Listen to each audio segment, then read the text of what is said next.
Imagine finding a more than century-old tobacco card of a Hall of Famer that's more rare than the famed Honus Wagner card. Hey, it's Mike. Thanks for tuning back in.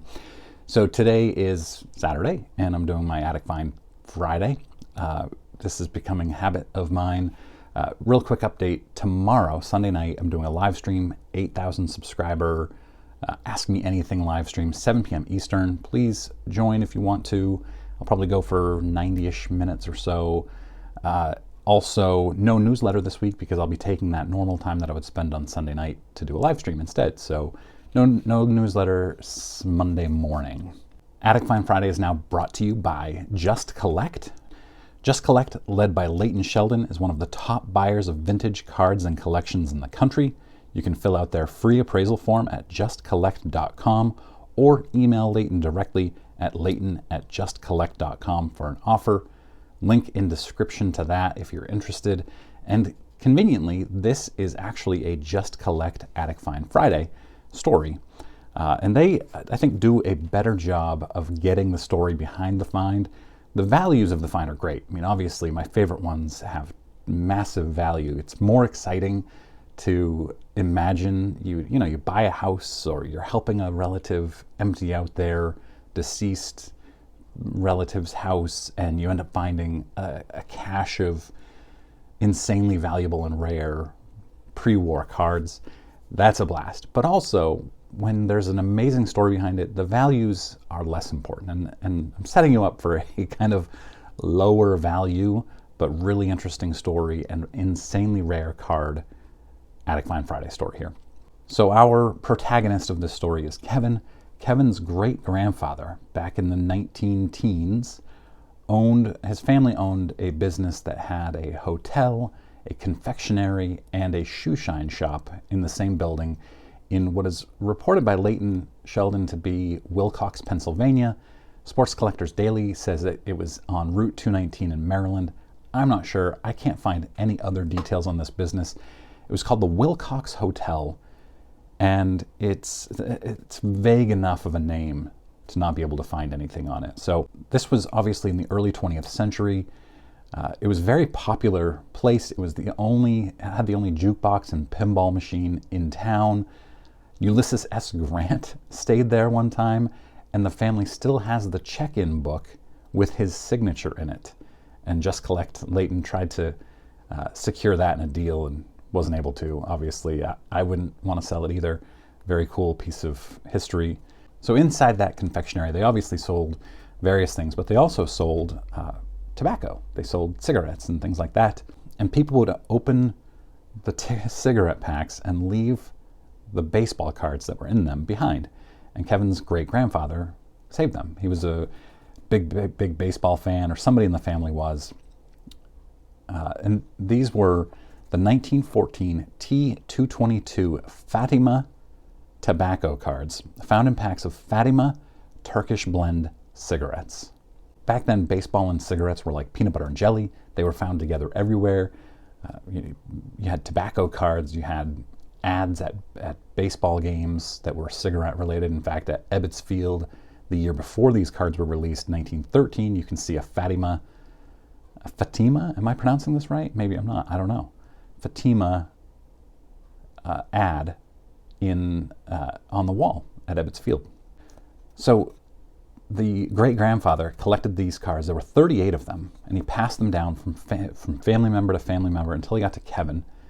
Kevin then had them for a few years and decided he should probably do something with them, didn't know what to do with them, so he reached out to Just Collect. Now, these 38 cards are part of what was supposed to be a 100 card set of cards. The back of the cards say that there's 100 cards in the set. That also talks about premiums and things like that. But the known checklist is closer to 70 cards and 52 baseball players. It's considered the complete set, or at least it was in the articles that I read. There were 4 track and field stars. There were 8 actors and actresses in the set as well. So that makes up 64 people. It's somewhere around 64 to 70-ish that are in the known checklist. It's on very thin stock. So probably a lot of these cards just never got saved, and some of them are believed to have been more short printed than others. The short print causes a lot of condition issues, which we'll talk about in a minute, but creasing, and you'll see some of these are in poor condition. Actually, Leighton says that they're all pretty much low to low mid-grade. On the front of the cards, there's a copyright by Pictorial News Company. These are nearly double the size of prior tobacco cards. They were inserted in the, I'm going to go with Fatima. I think that's what it is. I've been pronouncing it wrong. Fatima Turkish blend cigarettes, as I said. Prior tobacco cards were much, much smaller. So Leighton ended up securing this sale. I tried finding details of it. Leighton sells them privately. I tried finding the details of the grades. Just looking at the cards tells me most of them graded authentic to 2. I did find some sales of these, so let's go over some recent sales. In 2014, the #1 PSA set of the 52 baseball players sold for $39,000 via REA, so under $1,000 per card. There are 650 on the PSA Pop Report, 650 of these graded. 25 Grover Cleveland Alexander. The highest of his is 5, graded a 5. PSA 1 sold for $2,600 in August of 2022. There are 12 Walter Johnsons. The highest is a 3. And that 3 sold for $6,600 about 18 months ago. To compare these populations, 25 of Alexander, 12 of Walter Johnson, there are 36 PSA Wagners, Honus Wagner, of the T206 set, which is obviously far more iconic, far more valuable, but it's always talked about how rare it is, and these are far more rare. Now, SGC is better for pre-war. It's just their pop report. I know I talked about this. Their pop report is difficult to work with. That's one thing I'm really looking forward to, is being able to see their pop report rate with PSA, and hopefully also sales of their cards are much easier to find. It's so difficult with SGC. So where the PSA 1 of Alexander sold for $2,600 in August of 2022, a little before that, an SGC 2 sold for $3,200. So I think most pre-war collectors at this dollar range prefer SGC. Let me know. I know I have a lot of pre-war collectors. Do you prefer SGC in all your cards or at certain dollar range? Let's pretend that PSA and SGC aren't now under the same umbrella. Historically, what have you preferred to have your cards graded by? I'd be interested to know what a high grade, like if you were to find a high grade, let's say a 7 somewhere, which is 2 above the very best one graded, what would that sell for? If the 2 is selling for $3,200, would a 7 go for $25,000? I don't know. It's fun to think about this type of thing and think about, buying a house and you go up into the attic and you find cards. My friend Oliver bought a house and he found dozens of old Pokemon cards. Nothing of value. Sorry, spoiler alert to Oliver, who maybe just found out this week. I'm not sure. But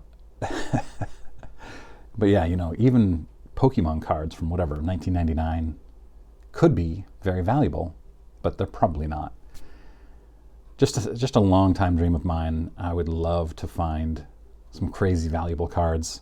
This collection had, as I said, 38 of the cards of the collection, some Hall of Famers, a variety of players. And that's it. Thanks very much for watching. Let me know in comments what you think, and make sure, if you want to be tomorrow night, Sunday night, you are at the live stream. Ask me anything. We'll talk about spring training baseball, basketball playoffs are coming up, whatever, my channel, whatever you're interested in. Hope you have a great weekend. Back then, baseball and cigarettes were like peanut